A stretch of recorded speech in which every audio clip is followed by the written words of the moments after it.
Hey there, awesome TurboTax accountant. Mark Franke here. And this is video number 2 for case number 3. This is James and Laura Pankow. They're retired taxpayers that have income from different sources because they planned well. And where we left off was a federal refund of $23.81. $23.81 is our current refund check figure. And so now we're starting at the top of page 2. We're going to then put in their rental property. So again, we're on the tab that says wages and income. And we will scroll down where it says rental properties and royalties, Schedule E. Schedule E.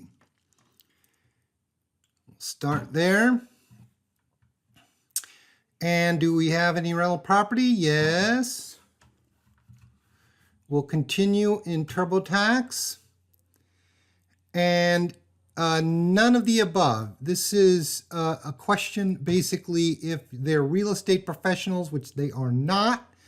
So we'll say none of the above. And they have rental property. The rental property description is residential real estate.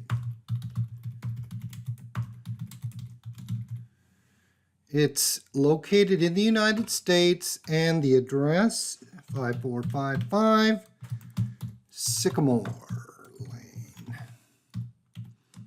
Hawthorne, California 90155.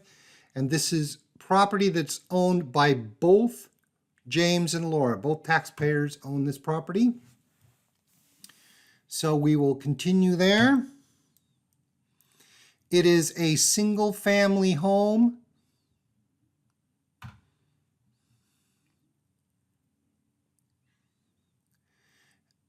So here, this screen where they're asking if the property was sold or it was part of my home, that doesn't apply. It wasn't converted. It wasn't converted from property to rental. And there was no carryover from prior years. So the answer to this whole screen is just none of the above. The property was rented all year. It was rented at a fair rental price.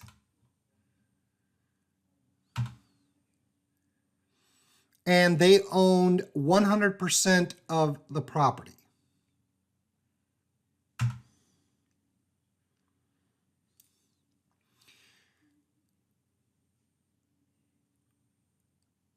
Now, it's asking if they are an active participant.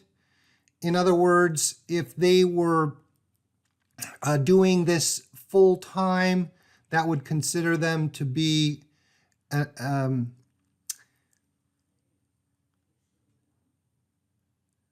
but they have a management company that takes care of all this, so we'll just say no, they're not an active participant in this particular rental real estate.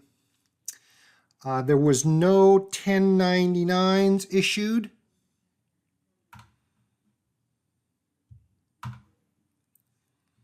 And we'll enter the rental information ourselves.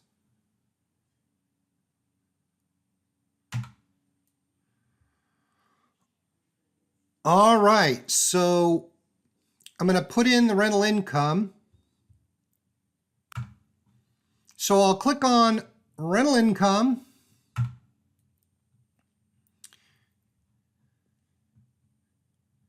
We did not receive any 1099s on this income. And this was rental income was paid by their tenants, $18,866.25.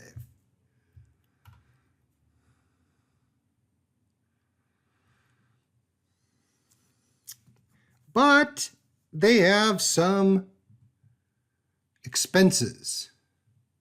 These, of course, are listed in your handout.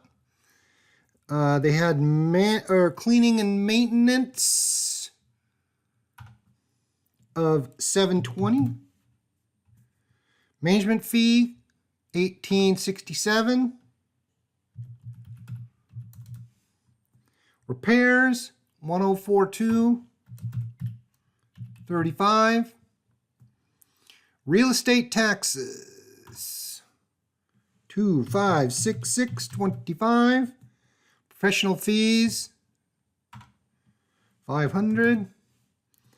And interest paid. Actually, interest paid is probably going to be on the next page.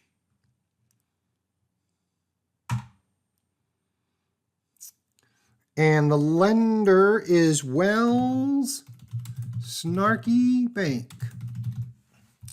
And the interest amount was $3,225.54. None of these are applicable to this property, so we'll say done. We didn't have any other interest paid, so we'll continue. And there's no more expenses. So I put in all the expenses that are listed in your handout. And we will put in depreciation.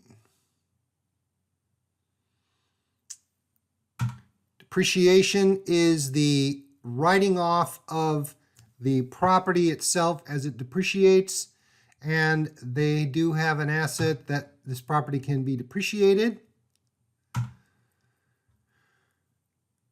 Okay, so did you buy any items for the business, rental, private farm that cost $2,500 or less? The answer is no.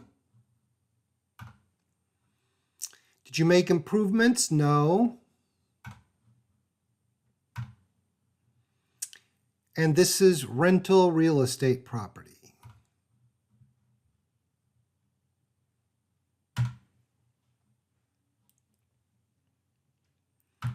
Residential rental real estate. So the property is at the Sycamore, we'll just say 5455 Sycamore. The cost is $185,665. The cost of the land is $75,000. And the date it was acquired is 11/12/2004.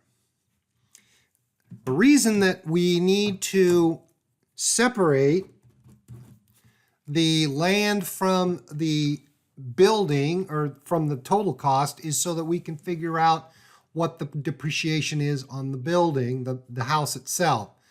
Land is not depreciable, but the building is. So that's why we have to separate this out. And this is,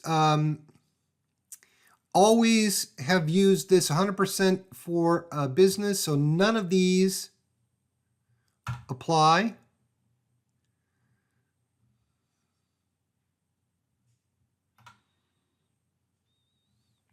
Oh, the date we first started using this is the same as the purchase date, 11/12/2004.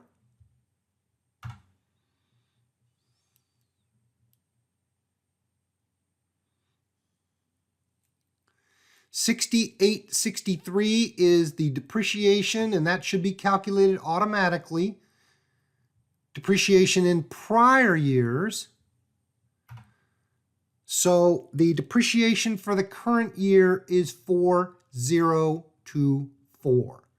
4024 is the depreciation calculated by the program. And our refund now is $13.03. Well, I'll continue.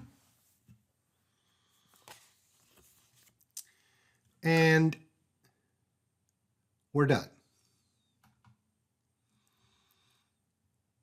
And we are now done with the rental property.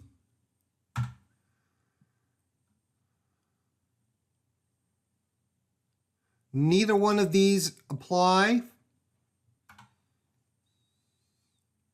The net profit is $49.21. None of these apply. Safe harbor.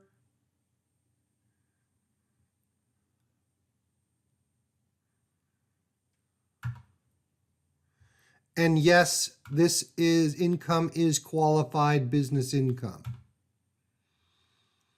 So we get a benefit there. None of these uncommon situations apply here.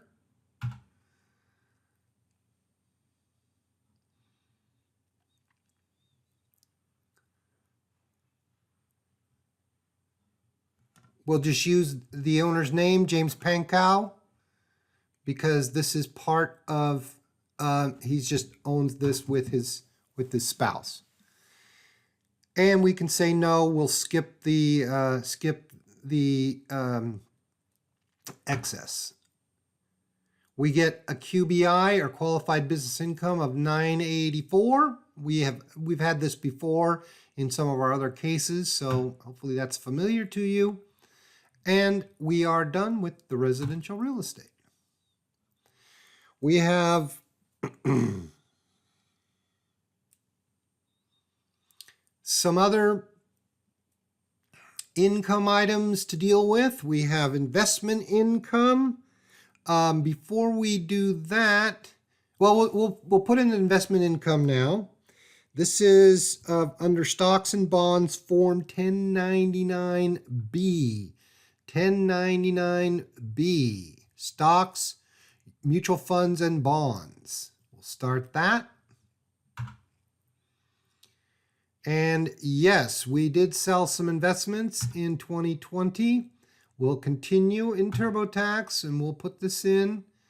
Normally, when you have stocks that you trade, you will get a 1099-B or a brokerage statement at the end of the year that summarizes the sales of any securities that might have a gain. And in this case, we have some that we will also type in ourselves. So this is a brokerage that is fictitious. This is Rolling Stone Investments.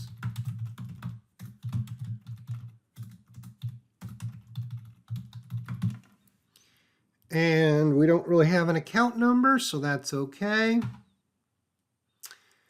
And we're going to enter summary sales. What this means is we've consolidated individual sales just to make it easier on the tax return. It's not going to affect the tax at all, because brokerage statements will do that.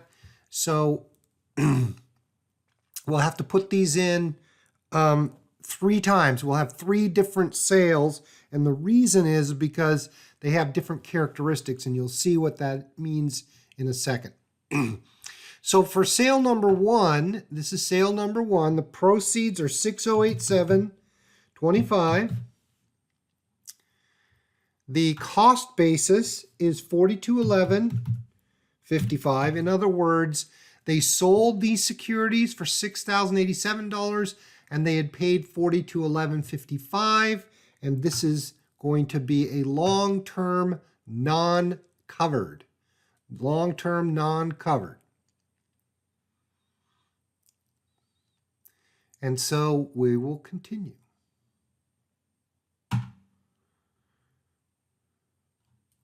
We need to enter another sale.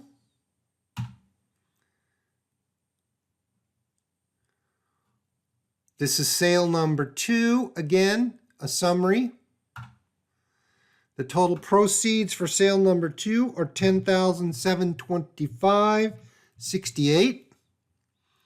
The cost basis is $7784.54. And this is box B, short-term non-covered. And continue. And then we need to add in one more sale. This is sale number 3. Once again, we're going to put the summary information in. The proceeds, 778435. And the cost basis is 808535. And this is box B, short-term non-covered. Continue. And then we're done. So we're going to say yes. No, let's see a summary of my entries. And so we have a total of $24,597.28 as the proceeds.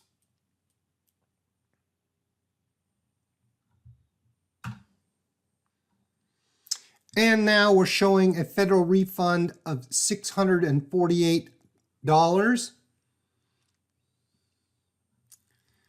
We're done. And done. We don't have any more brokerage statements to put in. And our gain is $45.15 for the year.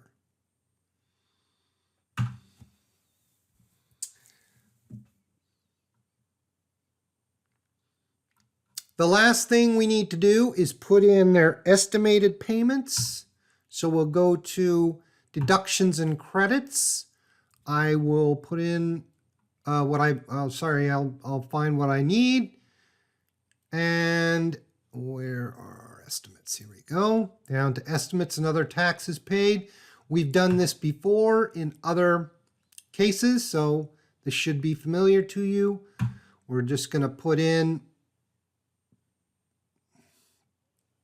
they made $100 payments each quarter.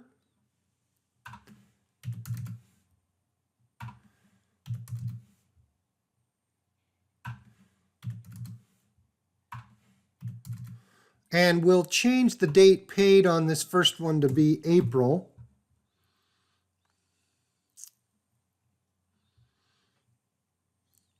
And continue.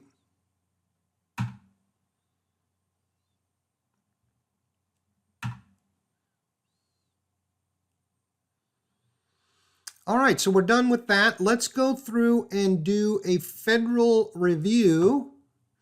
And it's the first thing it's going to do is ask if there was a stimulus payment. And the answer is no. So we're going to get a $3,600 stimulus payment. Yeehaw.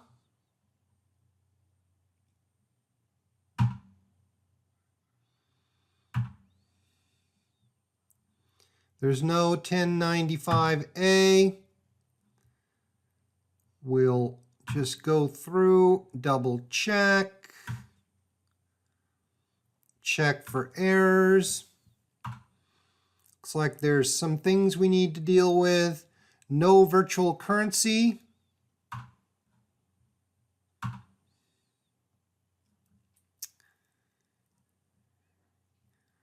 No foreign bank accounts.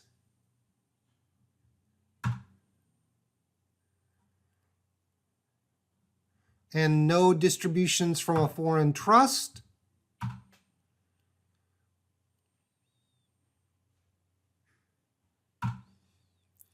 And that fixed those things. So sometimes the program will ask you before this, but I just cleaned it up here now at the end. We are done. The federal refund is $46.48. And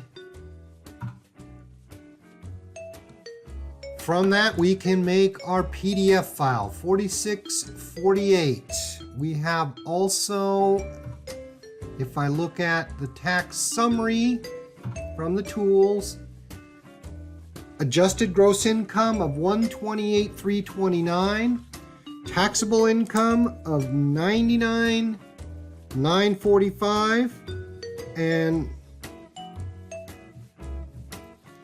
then the refund, of course, is $4,648.